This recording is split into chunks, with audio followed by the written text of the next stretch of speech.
no less needed than they were last week or last month or last year. Our capacity remains undiminished, but our time of standing pat, of protecting narrow interests and putting off unpleasant decisions, that time has surely passed.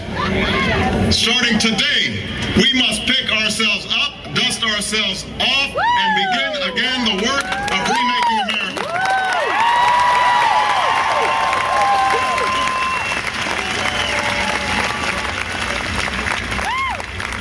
Everywhere we look, there is work to be done. The state of our economy calls for action, bold and swift, and we will act, not only to create new jobs, but to lay a new foundation for growth. We will build the roads and bridges, the electric grids and digital lines that feed our commerce and bind us together. We will restore science to its rightful place and wield technology's wonders to raise healthcare's quality and lower its cost. We will harness the sun and the winds and the soil to fuel our cars and run our factories, and we will transform our schools and colleges and universities to meet the demands of the new age. All this we can do. All this we will do. Now, there are some who question the scale of our ambitions, who suggest that our system cannot tolerate too many big plans. Their memories are short, for they have forgotten what this country has already done, what free men and women can achieve when imagination is joined to common purpose and necessity to courage. What the cynics fail to understand is that the ground has shifted beneath them, that the stale political arguments that have consumed us for so long no longer apply. The question we ask today is not whether our government is too big or too small, but whether it works, whether it helps families find jobs at a decent wage, care they can afford, a retirement that is dignified. Where the answer is yes, we intend to move forward. Where the answer is no, programs will end. And those of us who manage the public's dollars will be held to account to spend wisely, reform bad habits, and do our business in the light of day, because only then can we restore the vital trust between a people and their government. Nor is the question before us whether the market is a force for good or ill. Its power to generate wealth and expand freedom is unmatched. But this crisis has reminded us that without a watchful eye, the market can spin out of control.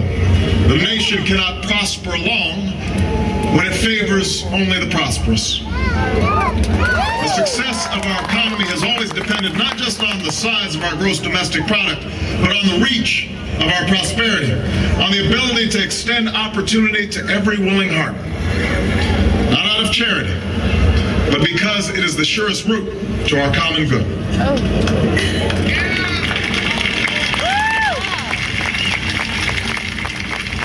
As for our common defense, we reject as false the choice between our safety and our ideals. Our founding fathers, faced with perils that we can scarcely imagine, drafted a charter to assure the rule of law and the rights of man. A charter expanded by the blood of generations.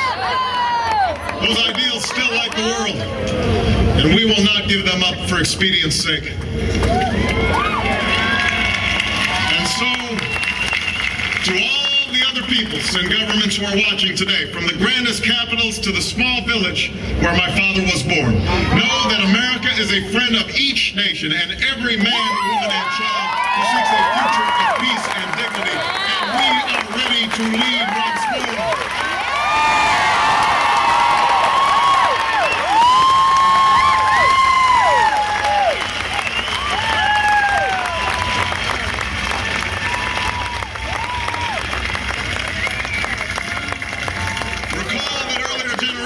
Faced down fascism and communism, not just with missiles and tanks, but with the sturdy alliances and enduring convictions. They understood that our power alone cannot protect us, nor does it entitle us to do as we please. Instead, they knew that our power grows through its prudent use. Our security emanates from the justness of our cause, the force of our example, the tempering qualities of humility and restraint. We are the keepers of this legacy. Guided by these principles once more, we can meet those new threats that demand even greater effort, even greater cooperation and understanding between nations. We will begin to responsibly leave Iraq to its people and forge a hard-earned peace in Afghanistan. With old friends and former foes, we will work tirelessly to lessen the nuclear threat and roll back the specter of a warming planet. We will not apologize for our way of life, nor will we waver in its defense. And for those who seek to advance their aims by inducing terror and slaughtering innocents, we say to you now that our spirit is stronger and cannot be broken. You cannot outlast us, and we will defeat you.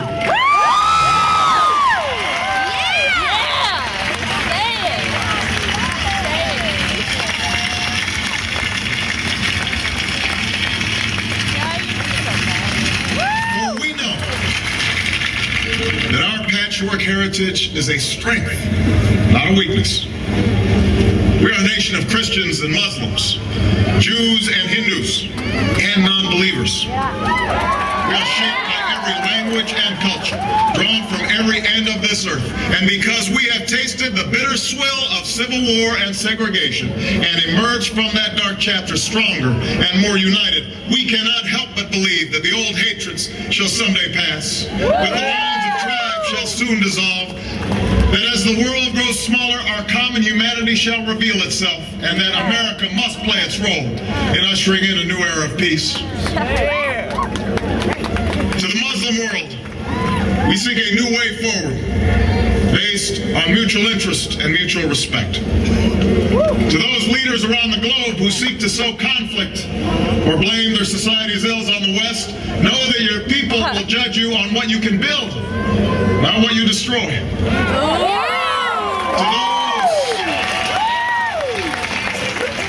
To those who claim to power through corruption and deceit and the silencing of dissent, know that you are on the wrong side of history, but that we will extend a hand if you are willing to unclench your fist. To the people of poor nations, we pledge to work alongside you to make your farms flourish and let clean waters flow, to nourish starved bodies and feed hungry minds. And to those nations like ours that enjoy relative plenty, we say we can no longer afford indifference to the suffering outside our borders, nor can we consume the world's resources without regard to effect. For the world has changed, and we must change with it. As we consider the road that unfolds before us, we will remember with humble gratitude those brave Americans who, at this very hour, patrol far-off deserts and distant mountains.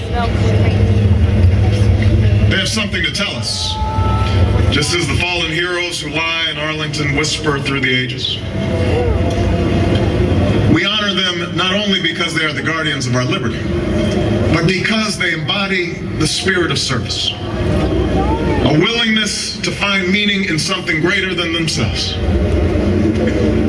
And yet, at this moment, a moment that will define a generation, it is precisely this spirit that must inhabit us all. For as much as government can do and must do, it is ultimately the faith and determination of the American people upon which this nation relies. It is the kindness to take in a stranger when the levees break, the selflessness of workers who would rather cut their hours than see a friend lose their job, which sees us through our darkest hours. It is the firefighter's courage to storm a stairway filled with smoke, but also a parent's willingness to nurture a child that finally decides our fate. Our challenges may be new. The instruments with which we meet them may be new. But those values upon which our success depends, honesty and hard work, courage and fair play, tolerance and curiosity, loyalty and patriotism, these things are old. These things are true. They have been the quiet force of progress through